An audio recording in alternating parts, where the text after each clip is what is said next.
በመኖር ሀሳብ በሶስት ደረጃ ላይ የተከፋፈሉትን የኑሮ ደረጃዎች ያነሳል። የመጀመሪያው የስጋ ወይም ዝቅተኛ የኑሮ ደረጃ የሚባለው በስጋ ባህሪያችን ላይ ተመስርቶ የሚገኘውን የሚያነሳ ነው። ሁለተኛው ደግሞ በመካከለኛ የኑሮ ደረጃ ወይም በነፍስ የባህሪ ውስጥ የሚነሳ ነው። ሶስተኛው ደግሞ በመንፈስ ወይም በከፍተኛ የኑሮ ደረጃ ውስጥ ያለውን የሀሳብ ከፍታ ወይም የመኖር ከፍታ የሚያነሳበት ነው።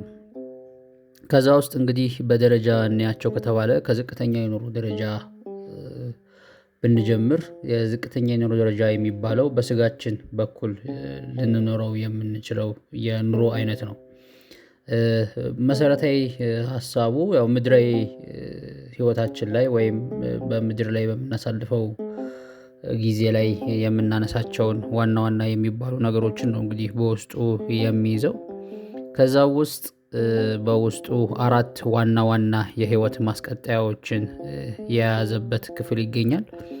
ከአራቱ ውስጥ የመጀመሪያ ብለን የምናነሳው የኃይል ማደስ ዘርፍን ነው። የኃይል ማደስ ዘርፍ ውስጥ ደግሞ አራት ዋና ዋና ሀሳቦች አሉ። ኃይል ማደስ ላይ ከሚነሱት ሀሳቦች ውስጥ የመጀመሪያው እስትንፋስ ነው። ሁለተኛው መጠጥ ነው። ሶስተኛው ምግብ ነው። አራተኛው ደግሞ እንቅልፍ ነው። ከነዚህ ከአራቱ መካከል ደግሞ አሁን ላይ እያደረግን ያለነው በምግብ ዘርፍ ላይ ወይም ደግሞ በህይወት ማደሻው ውስጥ ሰውነታችንን ወይም ስጋችንን የሚመለከተው የምግብ ዘርፍ ላይ ያለውን ሀሳብ ነው ማለት ነው። አሁን በህይወታችን ውስጥ አስገብተን ልንመረምረው ወይም ደግሞ በተግባር ልንመለከተው ወይም ልንተገብረው የፈለግነው ማለት ነው። ከዛ ውስጥ እንግዲህ ምግብ በዋነኝነት ከተፈጥሮ የሚሰጠን ዋና ገጸ በረከት ነው። እንግዲህ መሰረታቸው የምግብ መሰረቶች የሚባሉት እጽዋት ናቸው፣ እንስሳት ናቸው፣ ማዕድናት ናቸው። ከዛ ውስጥ እንደ ግንባር ቀደም የሚነሱት እጽዋት ናቸው።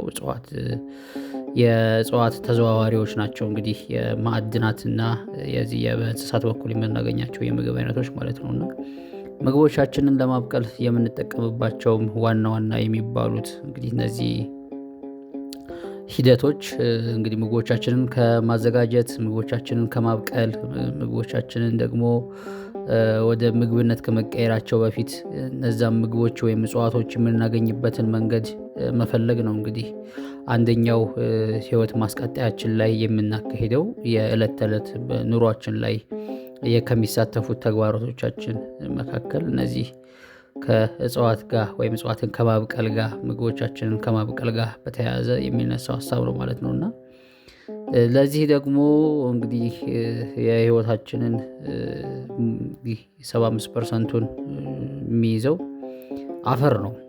የአፈርን ነገር ስናስብ እንግዲህ አፈር ላይ ብዙ ልንራቀቅበት የምንችላቸው ነገሮች ይኖራሉ በውስጡ። አፈርን አሁን ላይ እንግዲህ ምን እያደረግን ነው?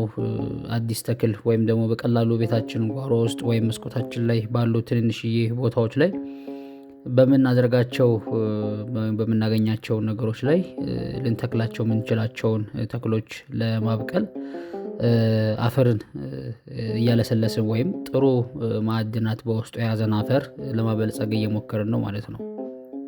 በቀጣይ ደግሞ እንዴት እንደምንዘራው የምንመለከት ይሆናል።